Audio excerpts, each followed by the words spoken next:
Hi, good to see you again. I'm Graham Martin. I'm the recruitment guy.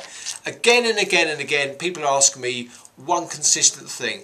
How do we write a really good CV? And there's been a lot of talk on the website about the fact that I've been saying to people, this is how you shouldn't write a CV.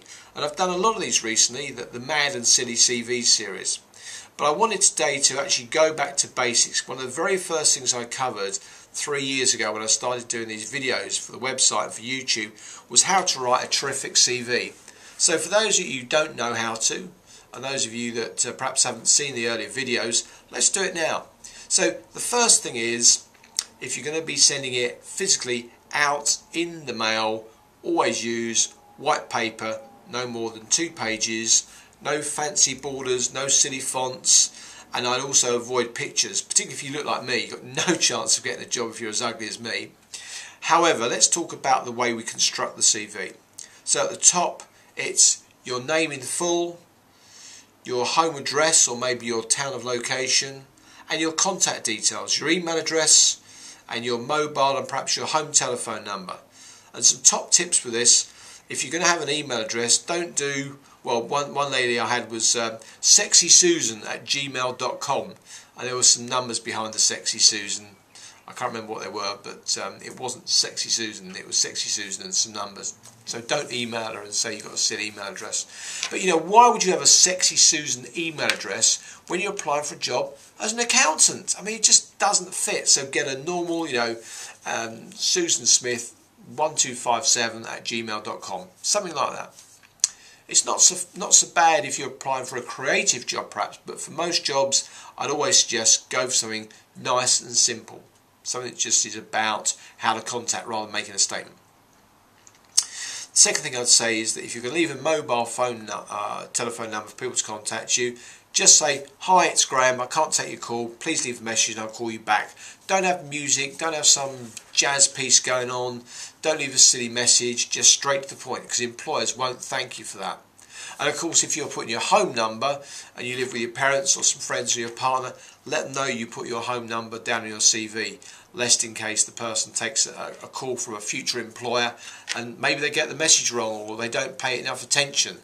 So let them know that some prospective employers will be calling you.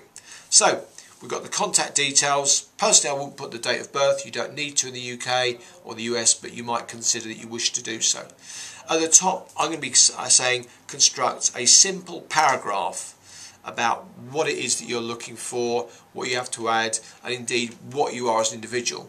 So for me, I'd say with 25 years in the recruitment sector, frontline of recruitment and managing teams in 3 offices and having interviewed more than 1,000 staff, I'm looking for jobbers, let's say a recruitment consultancy manager or director position.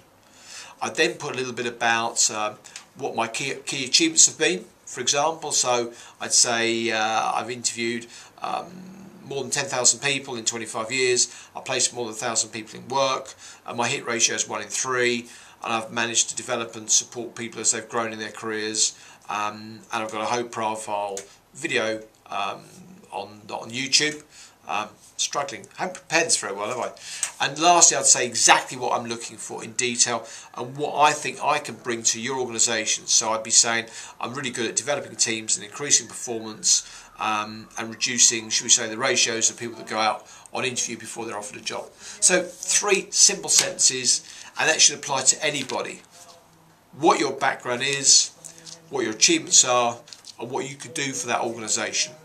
Then I need you to move into your most recent position, and it should be work experience if you haven't been out of college long, or maybe if you actually still are in full-time education, some work experience. But I'm thinking really for people that have got some proper work experience behind them for some years, put the most recent position first.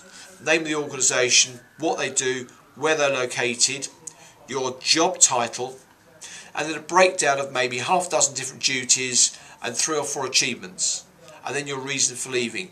What recruiters and HR managers and business owners are not looking for is war and peace. They want the basics, and then go to the job before that, and the same situation appears where you go into job title, duties and achievements, and each time you go back one you put less. You with me? So clearly, if you've been in work for 20 years, I don't need to know everything you did about your first job as an office junior or a trainee, okay? After that, put your education, and again, your most recent qualifications first, such as your degree, your college course or whatever, and your grades. Likewise, your GCSEs or your hires, put those down as well, A-levels, GCSEs, and then any other achievements that you've accrued at school, such as Duke of Edinburgh Award, or you were given the XYZ prize for literature, or maybe you've done really well on the track or field. Put those down as well.